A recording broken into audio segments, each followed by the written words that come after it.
Bonjour, je vous amène aujourd'hui découvrir un peu de la nature luxuriante du Costa Rica. Les lianes sont des plantes grimpantes qui partent du sol et s'allongent. En cherchant la lumière dans la canopée, certaines atteignent 300 mètres ou 1000 pieds de long et un diamètre respectable de quelques 30 centimètres. Attachant sans le vouloir plusieurs arbres ensemble, quand un géant tombe, il en entraîne d'autres dans sa chute, créant un trou de lumière, une clairière grande comme un terrain de football et parfois davantage.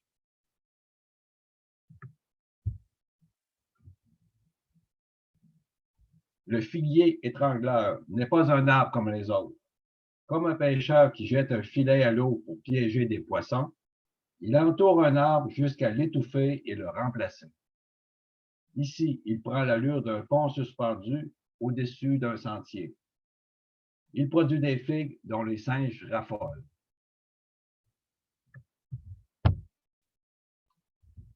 Les fougères arborescentes, comme ici à droite, sont parfois aussi hautes qu'une maison à 3 étages.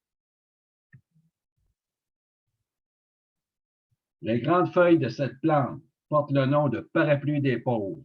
On l'utilise dans les campagnes et on comprend pourquoi.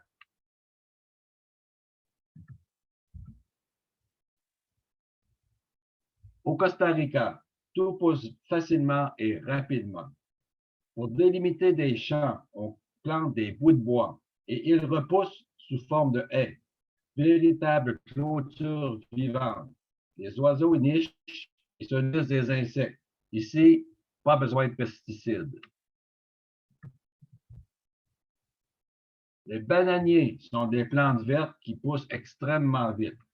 Leur tronc est comme du carton gaufré. On le tranche aisément d'un coup de machette quand le régime de banane a été coupé. On l'appelle alors le plan grand-mère.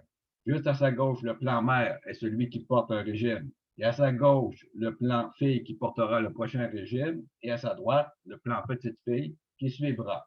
Les bananiers se multiplient par rhizomes comme les framboisiers. À l'extrémité du régime de banane pend la fleur de bananier, de couleur rouge violacée. C'est une fausse fleur, un ensemble de feuilles épaisses imbriquées les unes sur les autres, appelées bractées.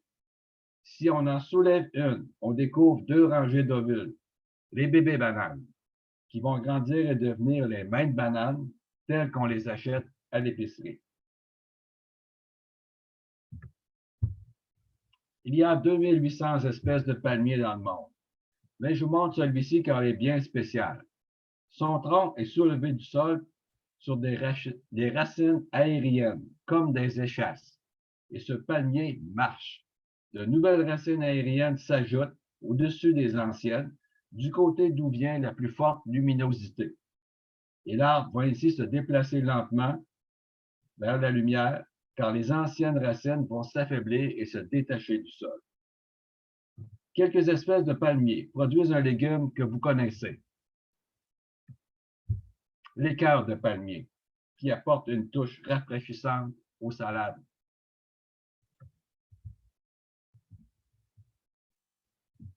On coupe la tige et on la recoupe à l'intérieur en morceaux. Le cœur de palmier est une future feuille enroulée sur elle-même. Cette dame le montre bien ici en déroulant la feuille.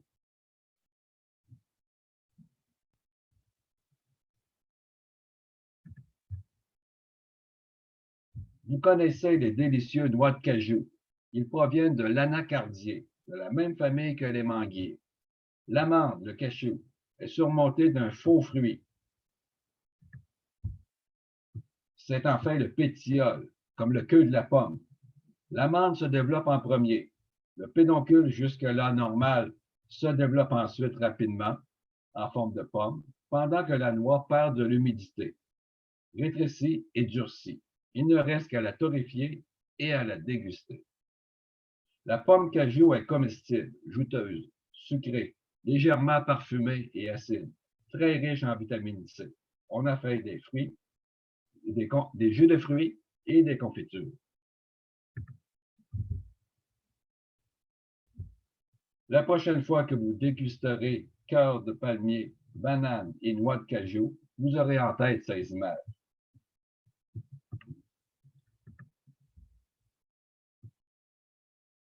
C'est tout pour aujourd'hui. Merci beaucoup et à une prochaine anecdote du biologiste voyageur. À la relance post-pandémie, privilégiez le tourisme durable et faites des voyages éco-responsables avec Voyage Humania. Merci, bonjour.